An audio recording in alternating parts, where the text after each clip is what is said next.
مكون معجزة هيقضي تماما على شيب الشعر او الشعر الابيض، هيقضي لك عليه مهما كان عمرك او عمرك، مهما كانت كمية الشعر الابيض في شعركم، سواء راجل او ست، سواء حد صغير او كبير في السن. الشعر الابيض ملوش سن دلوقتي بفضل الله، هيقضي تماما عليه. خلي بالكوا دي مش صبغة، يعني الوصفة دي ما فيهاش حنة، ما فيهاش اكسجين، ما فيهاش اي حاجة من اللي بيضر ويوقع الشعر ده ويبقى صبغة مؤقتة والكلام ده كله، ما فيش الكلام ده. دي وصفة طبيعية معالجة للشعر، بتعالج لي منبت الشعرية، فبالتالي بتطلعها لونها الطبيعي، سواء ابيض سواء اسود او بني. بتلغي تماما او بتقضي تماما على الشعر الابيض بلا عودة. زي ما بقول لكم كده، النهارده بفضل الله هعمل معاكم وصفتين. الوصفة الاولى هتكون لعلاج شيب الشعر من عايزه اقول لكم من منبت الشعريه، هتعالجه بعد كده هيطول بفضل الله بلونه الطبيعي، مش هتشوفي شعر ابيض تاني. الوصفه الثانيه هتبقى لتنعيم الشعر، فتابعي معايا كويس، تاخدي وصفتين اعمليهم ورا بعض وادعي لي، سواء راجل او ست. بالله عليكم لايك بقى للفيديو ده وشير كتير، بجد الوصفه دي يعني استهلكت كتير وتعبت كتير عشان جربت كتير واوصل للوصفه والنتيجه دي، فما تستخسروش فيا اللايك. انا اي وصفه بعملها تجيب نتيجه مش بستخسرها فيكم، شاروه لكل اصدقائكم. بصوا حبايبي، عندي هنا المكون ده ثانيه واحده وهقول لك ايه هو، ثانيه واحده بالظبط. عندي هنا كزرولة، خلاص حاجه هنحطها على النار، هحط فيها حوالي بسم الله كوبايه ميه، دي ميه سخنه عشان بس تنجز معايا على النار مش اكتر. انت بقى عايزه تحطي ميه عاديه مفيش مشكله خالص، تاخد بس وقت بس عشان وقت الفيديو. تعالي بقى اهو، قلتلك ثانيه مش هطول عليكي واسيبها وافضل اتكلم حواليها ومش هقولك، لا هقولك على طول اهو. وطبعا نسينا نقول ايه، صلوا على النبي عليه افضل الصلاه والسلام في الكومنتات عشان كلنا ناخد الثواب، عليه افضل الصلاه والسلام. المكون ده هتجيبيه من العطار. المكون ده انا عايزاكي تساليه هو، انا معرفش طبعا انت هتروحي لاي عطار ولا لمين، بس انا عايزاكي تسالي قبل ما تشتريه. لو قالك كلام غير اللي انا هقوله لك ما تجيبيهوش، وما تعمليش الوصفه وتعالي اكتبي لي حتى من غير ما تجربيها ان هي وصفه ملهاش لازمه وما بتعملش حاجه. خلاص ده بقول لك اهو، اسالي العطار قبل ما تجربيها. انا كده قصرت معاكم في حاجه اهو، مش هكلفك، وعني هي مش مكلفه، دي ببلاش اساسا يعني، بس برضو احتياطي. تمام كده تمام. ايه هي المكون ده اهو؟ حاجه اسمها المريميه او الماريميه على حسب نطقها في البلاد، وطبعا لو ليها اسم تاني حبايبي اكتبوا لنا في الكومنتات عشان كلنا طبعا ناخد اسمها، وبيكتبوا لنا عندكم اسمها ايه في بلدكم وبلدكم ايه، طبعا كلكم مشرفيني ومنوريني وعلى راسي. المرمريه او المريميه اعملي حتى سيرش عنها قبل ما تروحي وتعرفي عنها حاجه او تشتريها وشوفي، هي مش غاليه ولا اي حاجه، دي رخيصه جدا، بس الفكره ان هي اساسا يعني بتستخدم لشيب الشعر، لعلاج شيب الشعر. اهو هقولك على الطريقه الصحيحه لاستخدامها. خلاص المريميه او الماريميه هحط منها حوالي اهو، انا معايرهم بس برضو هحطهم قدامك معلقتين، 3 معالق كبار منها. نجيب معلقه تانية عشان الميه سخنه. بصي بقى ست الكل، انا حطيتها في الميه واقلب، مش هحط معاها اي حاجه تانية. لو انت خدتي بالك عشان الميه سخنه ابتدت لون الميه يغير اهو، شايفه ادي لون مصفر كده، ولسه هنحطها على النار تاخد غلوه 2. وطبعا يا ريت نغطيها عشان خاطر الفوائد بتاعتها كمان، هي بتعالج شيب الشعر بس لا كمان بتوقف التساقط. الوصفه التانية بتاع فرد وتنعيم الشعر هتعجبك برضو جدا. تابعي بس معايا كويس، واهم حاجه بالله عليكي ما تنسينيش في اللايك. اهو قلبتها كويس، اتاكدت ان كلها نزلت في الميه بارده او سخنه، تعملي نفس الحركه دي لان هي بتطلع لفوق، فمش كلها مش بتطول الميه، فهتبصي تلاقي ايه نص الفوائد نزلت في الميه والنص التاني لا انت بصي زي ما انت شايفه كده، كنت شايفه شكلها الاول عامله ازاي ودلوقتي عامله ازاي. حطها على النار تاخد غلوه او 2 ونرجع على طول نشوف هنعمل ايه. بصوا حبايبي انا هنا اديتها غلوتين حتى لسه البخار طالع منها اهو. طبعا يستحسن ان انا هسيبها تبرد تماما خالص خالص خالص، تبرد اهم حاجه واهم تكنيك ان هي تبرد، عشان كل ما بتبرد بتنزل اللون الجميل ده معناها الفوائد. بصي درجه الميه قبل وبعد اظن واضحه.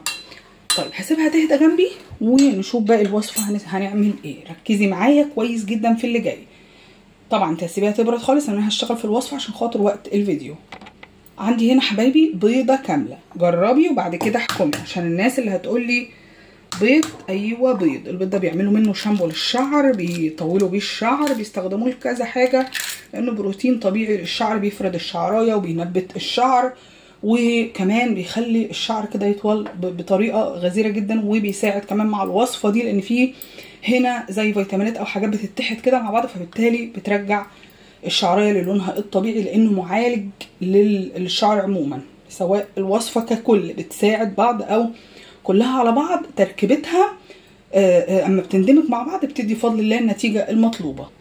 احط دلوقتي عصير الحامض او الليمون، احط حوالي معلقه.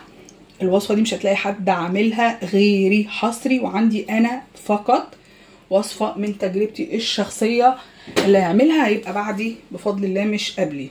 خلاص دي من تجربتي الشخصيه، اتحدى اي حد عملها قبلي واتحدى اي حد يعملها ويقول ما جابتش معايا نتيجه. طبعا انت بقى عايزه تحطي حنه براحتك، دي حاجه ترجع لك. لو عايزه تحطي حنه، لو انت يعني بتحبي الحنه برده مغذيه ومفيده للشعر، بس هي الطريقه الاصليه او الطريقه اللي عملتها بيها ما فيهاش حنه. خلاص هنقلب كويس. فكينا البيضه كامله مع العصير الليمون. هحط ايه بقى عشان اخد تنعيم؟ ممكن يتحطي زيت الزيتون.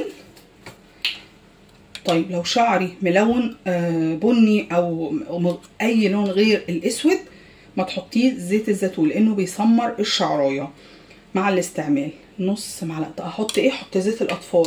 خلاص لو انا شعري، ركزوا معايا في كل كلمه، عشان كده الناس اللي بتشوف الفيديو وتجريه وتمشي ترجع تقول انا شعري مش عارفه ايه وترجع تندم. طب ليه؟ ما تسمعي الفيديو كويس. معلش، الناس اللي شعرها اسود طبيعي عادي تستخدم زيت الزيتون، وتقدر تستخدم اي نوع زيت عادي، انما الناس بس اللي شعرها ملون ما تحط زيت زيتون، تحط زيت جونسون، اي زيت بتحطه لشعرها. قلبنا كويس. انا عايزه الوصفه يبقى ليها قوام شويه، قوام او قوام شويه. هعمل ايه؟ هحط هنا معلقتين من البن او القهوه. ده هيعمل ايه؟ هيدي بس ايه تقل كده، وانا بحط على شعري هحس بيه، انما هي مش عايزه تحطيها مفيش مشكله منها. خلاص. وكمان القهوه بتغذي الشعر وبتنضف الشعر، بتدي ريحه حلوه، فهمتي قصدي؟ فمفيده جدا جدا. هقلبها كويس. هتلاحظي ان ابتدت تتقل معاكي اكنك حاطه حنه. لو عايزه تحطي حنه تحطي في الوقت ده. خلاص اهو. هنا كميه القهوه يعني مفيش منها ضرر او مفيش منها كميه محدده، لا انا عايزه قوام احس بيه وانا بحط. هو كده كده البيض لازق، فهيبدا يديكي تقل كده. هاجي بقى دلوقتي، طبعا مش هوصيكي، الوصفه هنا هديت معايا، انت هتسيبيها تبرد خالص زي ما قلت لك. هنبدا نحط بسم الله. ابدا احط حوالي نص كوبايه. خلاص الباقي هسيبه زي ما هو، وهقول لك برده هتعملي بيه ايه. هقلب بقى ده كده كويس، وكده الوصفه معايا تمام وخلصت. حباها اتقل من كده زودي معلقه قهوه او معلقه حنه براحتك اهي. اهم حاجه ان انا اقدر اخد منها، ما تبقاش ايه تجري من على شعري، لا انا عايزاها تمسك في الشعر. خلاص. فانا حاسه ان هي خفيفه، احط لها معلقه بن او قهوه اهي. حطيت كلهم حوالي معلقه كبيره، لان دي معلقه صغيره جدا اللي بحط بيها. خلاص معلقه قهوه كبيره، معلقتين، مفيش مشكله. بصي القهوه بتديها سمك اهي. خلاص خلصتي. هتبداي ايه تعملي كده، تبداي بقى تحطيها على شعرك. ركزي بقى معايا، بقيه الميه دي لما هتهدى هتصفيها وتستخدميها برده معاك. هتستخدميها ازاي؟ الوصفه دي هتاخدي بصوابعك وتحطي على جذور الشعر. اهم حاجه ركزي على جذور الشعر. بعد كده لفي الشعر كله بالوصفه. تاكدي ان جذور شعرك شربت واتشبعت، وخليها متبقاش تقيله ولا خفيفه عشان ترضى تنزل في جذور الشعر. لفي شعرك ببونيه وسيبيها اقل حاجه ساعه. بعد الساعه ادخلي اشطفي شعرك واغسليه كويس. عايزه تغسليه بشامبو مفيش مشكله، مش عايزه براحتك، لان البيض يعتبر شامبو طبيعي. خلاص خلصنا. والقهوه مش هتخلي لا ريحه بيض ولا ريحه حاجه، عشان عارفه الناس اللي موسوسه شويه. خلاص خلصنا. هنبدا بقى ايه، نخلي ده اخر حاجه. لو هتعملي حمام الكريمي اللي انا اعمله معاكي ده لفرد الشعر، هتعمليه الاول بعدين تشطفي شعرك بالميه اللي نازله من ده، بعد ما تصفيها هتبقى ميه معاكي عاديه، تخلي ده اخر حاجه تشطفي بيه شعرك. نرجع نعيد تاني. ده هتغسليه هتحطيه على شعرك وتسيبيه ساعه وتلفيه بالبوني، واهم حاجه جذور الشعر. تعالي نعمل حمام الكريم. هحط مثلا حوالي معلقه او 2، وهحط عليها، عندك مايونيز حطي، مش عندك هتحطي ربع معلقه من البن او القهوه. ده بقى هيقضيلك لو في ريحه بيض لسه، مع ان هو البيض عليه قهوه تمام. لو كده كده القهوه بتنشط الدوره الدمويه وبتساعد ان الشعر لما ينضف من القشره والكلام ده كله يبقى تمام. ده كده حمام الكريم. لو حطيتي عليه مايونيز، انا بصراحه خصصا من عندي، لما هو الوصفه اساسها انا برضو اللي عاملاها قبل كده، وانا يعني اعوذ بالله من كلمه انا، يعني كلها حاجات من تجاربي الشخصيه. ده لما تحطي عليه مايونيز هيودي الوصفه في حته ثانيه خالص، عشان اكون صادقه معاكم، هيخلي الشعر مهدل وناعم جدا زي الحرير ليكي او لبنوتك. يعني من 5 سنين 6 سنين تقدري تستخدمي لها عادي. الوصفه دي اكتر حاجه هتنعم معاكي الشعر جدا، وانا عامله فيديو مخصوص بيها لو عايزه تشوفيها كامله، فيها كبسوله فيتامين اي وكده وقهوه، فجميله جدا. خلاص الاساسي ايه؟ حمام كريم اي نوع عندك، معلقه قهوه، معلقه مايونيز. خلاص يبقى انا حطيت دي ساعه ولفتها على شعري. هاجي بعد كده وانا في الحمام هحط حمام الكريم على شعري كله وهسيبه 10 دقايق. خلاص 10 دقايق. تقدري في يوم تاني عادي لو عايزه يعني الوصفه دي تستخدميها مرتين في الاسبوع. الوصفه دي برضو مره واحده في الاسبوع، فتقدري المره دي تحطيها هي دايركت على شعرك وهو لسه ناشف بس يكون نظيف، وسيبيها ساعه، هتفرق معاكي برضو في النتيجه وتفرد الشعر اكتر. طب انا لا، انا استخدمت الوصفه دي وعايزه اوريها دي على طول، يبقى استخدميها وحطيها على شعرك كله وانت في التواليت. بعد ما تغسلي شعرك من دي حطيها، تسيبيها مثلا 10 دقايق او حاجه او ربع ساعه واشطفي شعرك. واخر حاجه الميه دي هتبقي صفيتيها، اصفيها حتى معاكي عشان تشوفي شكلها اهي. بس انا هرجعها تاني في الكازرولة لان لسه الميه دافيه، فانا عايزه ان انا اخد اكتر فوائد. بسم الله. انا بس بوريكي انت هتحطي ايه على شعرك. بصي كل ما هتقعد اهي اللون ده بقى اللي هو ده البهاريز زي ما بيقولوا كده، او اللي فيها النتيجه كلها. تشطفي شعرك بيها وسيبيها على شعرك، ما تحطيش ميه ولا اي حاجه على شعرك، وطلعي سرحيه عادي بالطريقه التقليديه، هيبقى ناعم جدا. بعد الوصفه دي ممكن ما تحتاجيش اصلا تحطي فيه اي دهان اصلا.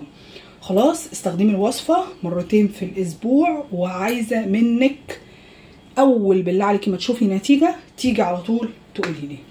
الله يسعد قلوبكم جميعا. ما تنسوش تحطوا للفيديو لايك وتشيروه لكل اصدقائكم، عشان انتوا عارفين الناس محتاجه وصفه زي كده قد ايه. وصفه طبيعيه اهي ومش مكلفه. كمان يشرفني وجودكم معايا في قناتي. لو انتم مش مشتركين اشتركوا فيها، فعلوا علامه الجرس واعملوها مخصصه للكل عشان دايما يوصلكم اشعار مني بكل فيديو انزله. طبعا تحت امركم في استفسار يخص الوصفات اللي معايا النهارده دي، ولو عايزين اي وصفه تاني اكتبوا لي في كومنت وانا عينيا ليكم. اشوفكم على خير. السلام عليكم.